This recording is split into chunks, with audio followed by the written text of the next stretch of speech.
আসসালামু আলাইকুম। আমন্ত্রণ জাগো টিভি নিউজে, সঙ্গে আছে আমি আফরিন সুমনা। শুরুতেই জানিয়ে দিচ্ছি সংবাদ শিরোনাম। লেবাননের তীব্র লড়াই, 4 ইসরায়েলি সেনা নিহত, গুরুতর আহত 5 সেনা। পুড়ে কয়লা আরো 3টি মেরকাভা ট্যাঙ্ক। ইরান যুক্তরাষ্ট্র চুক্তির পর ইসরায়েলি শেয়ার বাজারে ধস, $42 বিলিয়ন গচ্ছা। যুক্তরাষ্ট্রের খেয়ে পড়ে ট্রাম্পের সমালোচনা, নেতানিয়াহুকে নজিরবিহীন হুঁশিয়ারি মার্কিন ভাইস প্রেসিডেন্ট জেডি ভ্যান্সের।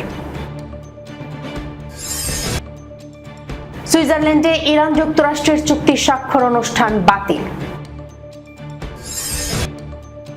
ইরানের ব্যালিস্টিক ক্ষেপণাস্ত্র রাখায় আপত্তি নেই ট্রাম্পের। J-20 স্টিলথ বহরের চোখ রাঙানি, মার্কিন আধিপত্যে রাশিয়াকে টপকে বিশ্বের দ্বিতীয় শক্তিশালী বিমান বাহিনী এখন চীনের। পুশিন বন্ধে বাংলাদেশ ভারতকে আলোচনায় বসার আহ্বান জাতিসংঘের। ভারতে বিজেপি নেতা সহ 3 জনকে জ্যান্ত পুড়িয়ে হত্যা। দর্শক, শিরোনাম শুনছিলেন, এবার জানিয়ে দিচ্ছে বিস্তারিত। লেবাননের তীব্র লড়াই, 4 ইসরায়েলি সেনা নিহত, গুরুতর আহত 5 সেনা। পুড়ে কয়লা আরো 3টি মেরকাভা ট্যাঙ্ক। দক্ষিণ লেবাননের নাবাতিয়া শহর ও আশপাশের এলাকায় ইসরায়েলি বাহিনীর বিমান হামলায় অন্তত 24 জন নিহত এবং আরো বেশ কয়েকজন আহত হয়েছেন। এসব হামলার প্রতিবাদে হিজবুল্লাহর হামলায় 4 ইসরায়েলি সেনা নিহত এবং 5 সেনা আহত হয়েছে। লেবাননের দক্ষিণাঞ্চলে চলমান সংঘর্ষে 4 ইসরায়েলি সেনা নিহত হয়েছেন বলে জানিয়েছে ইসরায়েলি সেনাবাহিনী। সর্বশেষ খবর পাওয়া পর্যন্ত সেখানে তীব্র লড়াই চলছে। খবর আনাদুল এজেন্সি আজ প্রকাশিত এক বিবৃতিতে ইসরায়েলি সেনাবাহিনী জানায়, নিহতদের মধ্যে রয়েছেন 401তম ব্রিগেডের 52তম ব্যাটালিয়নের কমান্ডার লেফটেন্যান্ট কর্নেল ডর গেদালিয়া বেন সিমহন। তিনি দক্ষিণ লেবাননে সামরিক অভিযানের সময় নিহত হন।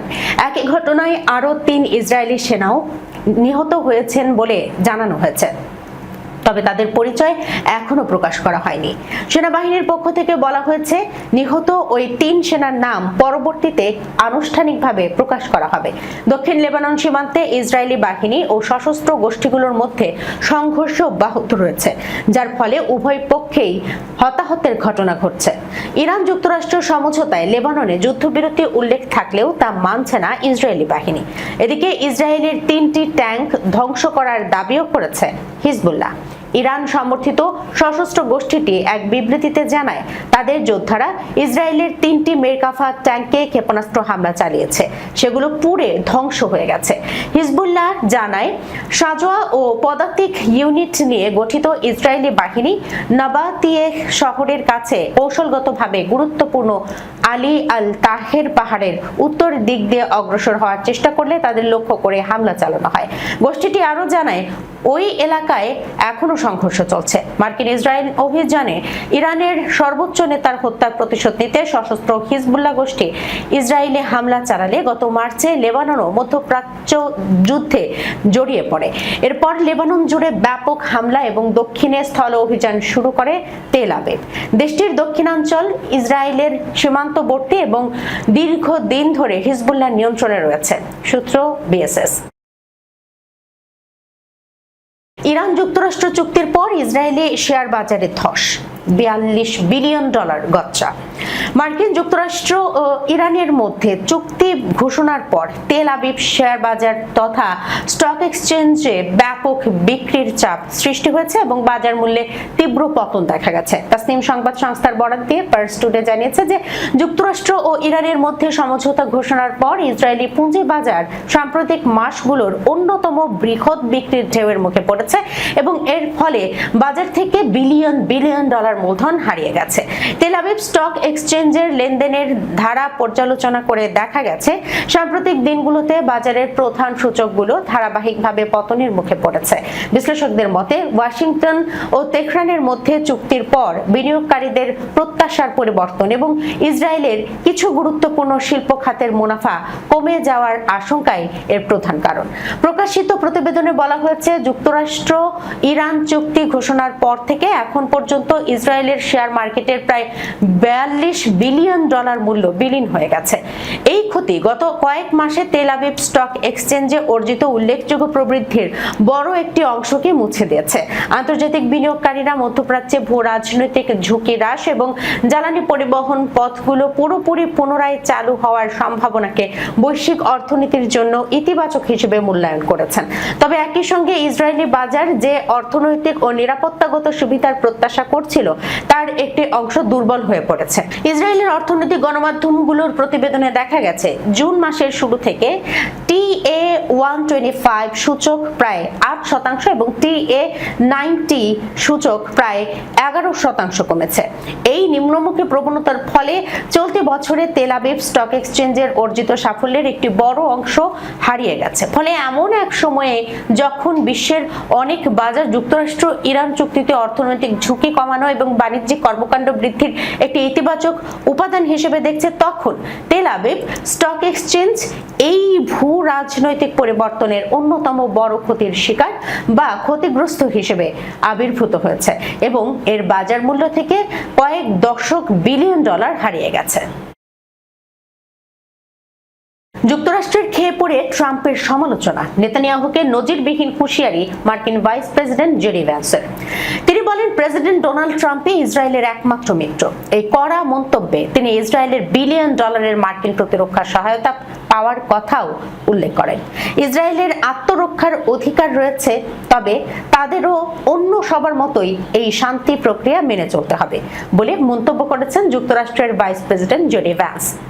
ইসরায়েলের প্রধানমন্ত্রী বেনিয়ামিন নেতানিয়াহুর প্রতি ট্রাম্পের মনোভাব সম্পর্কে ভ্যান্স বলেন, আমার মনে হয় একটি চুক্তির মাধ্যমে বড় ধরনের সাফল্যের দ্বার প্রান্তে আছে, আর ঠিক তখনই বৈরুতের কোনো বেসামরিক জনবহুল এলাকায় বড় ধরনের বিস্ফোরণ ঘটছে।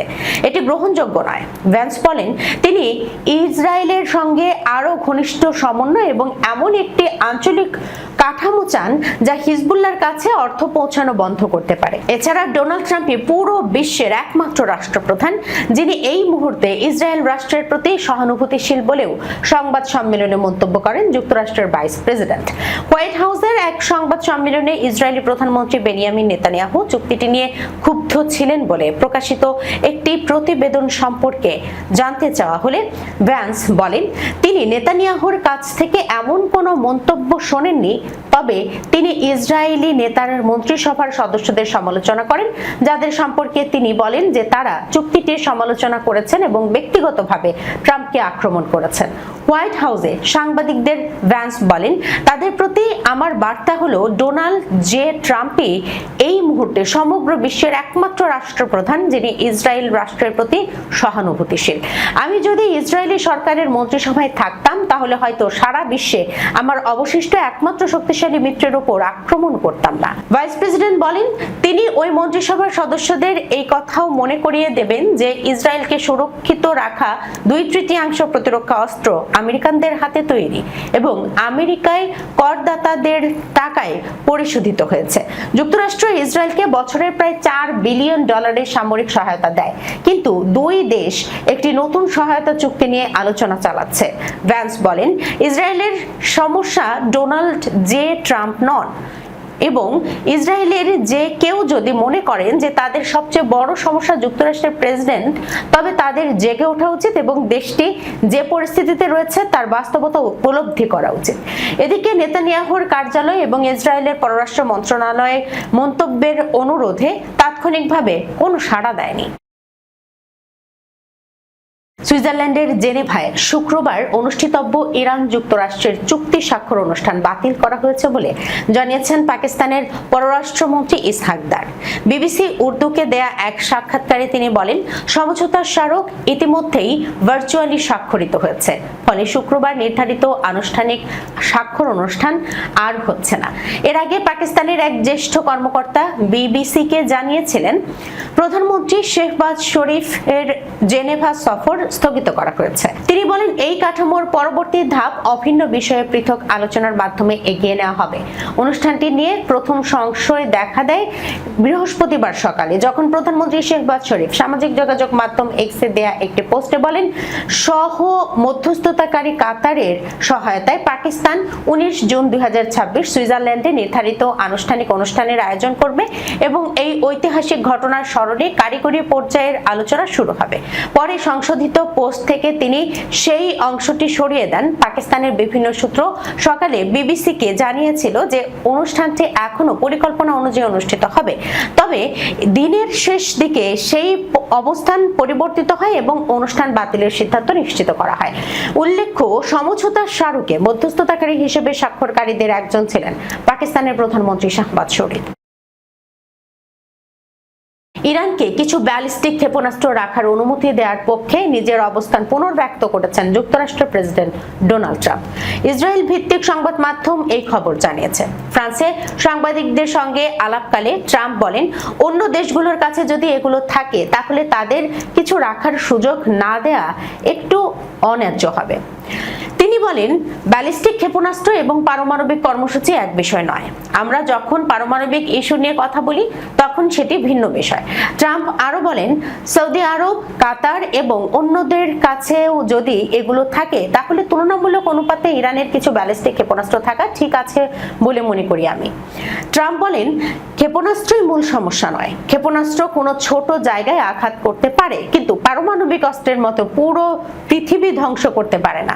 উল্লেখ্য, গত 28 ফেব্রুয়ারি যুক্তরাষ্ট্রের সমর্থনে ইসরায়েল ইরানের বিরুদ্ধে যুদ্ধ শুরু করার সময় তেহরানের ক্ষেপণাস্ত্র কর্মসূচি ধ্বংস করাকে অন্যতম প্রধান লক্ষ্য হিসেবে ঘোষণা করেছিল। যুদ্ধ চলাকালে যুক্তরাষ্ট্র বারবার দাবি করেছিল ইরান তার ক্ষেপণাস্ত্র কর্মসূচিকে এমন একটি ঢাল হিসেবে ব্যবহার করতে চায় যাতে অন্য কোনো দেশ তার সম্ভাব্য পারমাণবিক অস্ত্র তৈরির প্রচেষ্টা ঠেকাতে না পারে। তবে ট্রাম্পের সাম্প্রতিক মন্তব্যে ক্ষেপণাস্ত্র ইস্যুর গুরুত্ব কমিয়ে দেখানো হয়েছে, যা যুক্তরাষ্ট্রের অবস্থানে পরিবর্তনের ইঙ্গিত হিসেবে দেখা হচ্ছে। যদিও তিনি স্পষ্ট করেন, আগামী 60 দিনের আলোচনায় ক্ষেপণাস্ত্র কর্মসূচি নিয়ে আলোচনা হবে। সূত্র টাইমস অফ ইসরায়েল। J-20 স্টিলথ বহরের চোখ রাঙানি মার্কিন আধিপত্যে রাশিয়াকে টপকে বিশ্বের দ্বিতীয় শক্তিশালী বিমান বাহিনী এখন চীনের। বিশ্ব সামরিক ভারসাম্যে এক ঐতিহাসিক পরিবর্তন এনে রাশিয়াকে পেছনে ফেলে বিশ্বের দ্বিতীয় বৃহত্তম ও শক্তিশালী বিমান বাহিনী হিসেবে আত্মপ্রকাশ করেছে চীন। পিপলস লিবারেশন আর্মি এয়ারফোর্স এখন মার্কিন যুক্তরাষ্ট্রের বাইরে পৃথিবীর সবচেয়ে বড় আধুনিক যুদ্ধ বিমান বহর পরিচালনা করছে। ওপেন সোর্স সামরিক সমীক্ষা অনুযায়ী চীনের বর্তমান যুদ্ধ বিমান বহরে 2000 থেকে 2500টি কমব্যাট এয়ারক্রাফট রয়েছে, যা সংখ্যার দিক থেকে রাশিয়ার এয়ার স্পেস ফোর্সকে ছাড়িয়ে গেছে। চীনের এই আকাশ ছোঁয়া অগ্রগতির মূল চাবিকাঠি হলো তাদের পঞ্চম প্রজন্মের স্টিলথ ফাইটার জেট কর্মসূচি। বর্তমানে PLAAF এর কাছে প্রায় 200 থেকে 300টি সচল J-20 স্টিলথ ফাইটার রয়েছে।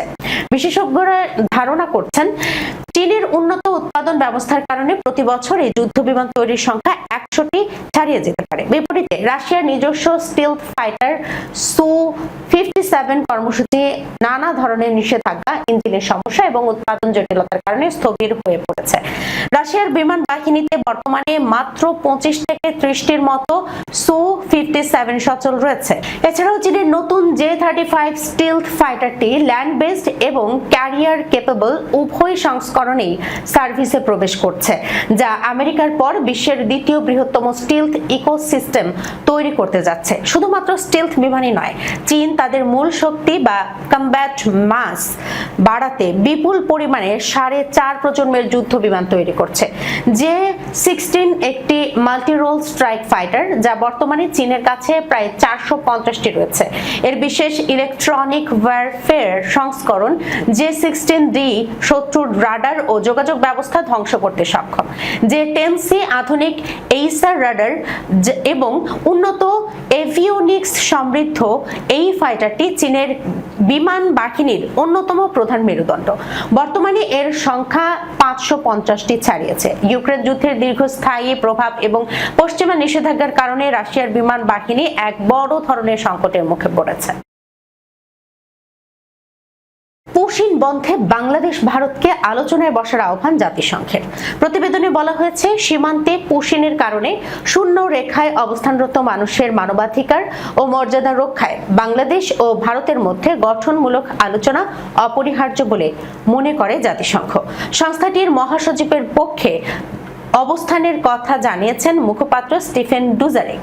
নিউ ইয়র্কে জাতিসংঘ সদর দপ্তরে নিয়মিত ব্রিফিংয়ে সাংবাদিকদের এক প্রশ্নের জবাবে তিনি এই আলোচনার আহ্বান জানান। এদিন সংবাদ সম্মেলনে জানতে চাওয়া হয়, সীমান্তে শূন্য রেখায় অবস্থানরত নারী ও শিশুরা মানবেতর জীবনযাপন করছেন। এই বিষয়ে জাতিসংঘ মহাসচিবের অবস্থান কি? জবাবে মহাসচিবের মুখপাত্র স্টিফেন ডুজারিক জানান, সীমান্তে অবস্থানরত মানুষের মানবাধিকার ও মর্যাদা রক্ষায় ভারত ও বাংলাদেশের মধ্যে আলোচনা প্রয়োজন। এই বিষয়ে উভয় পক্ষকে সংলাপের মাধ্যমে সমাধানের পথ খুঁজে নেয়ার পরামর্শ দেন তিনি।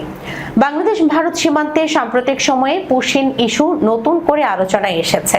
বিভিন্ন সময়ে অভিযোগ উঠেছে, ভারতীয় সীমান্তরক্ষী বাহিনী পরিচয় যাচাই ছাড়াই কিছু মানুষকে বাংলাদেশে ঠেলে দিচ্ছে, যাদের অনেকেই সীমান্ত এলাকায় খোলা আকাশের নিচে মানবেতর জীবনযাপন করছেন। ভারতের ছত্তিশগড় রাজ্যে দেশটির ক্ষমতাসীন রাজনৈতিক দল ভারতীয় জনতা পার্টির এক নেতা সহ অন্তত ৩ জনকে জ্যান্ত পুড়িয়ে হত্যার অভিযোগ উঠেছে। স্থানীয় একটি পক্ষের সঙ্গে বালু উত্তোলন নিয়ে দ্বন্দ্বের জেরে ওই ৩ জনকে পুড়িয়ে হত্যা করা হয়েছে বলে অভিযোগ করেছেন স্বজনরা।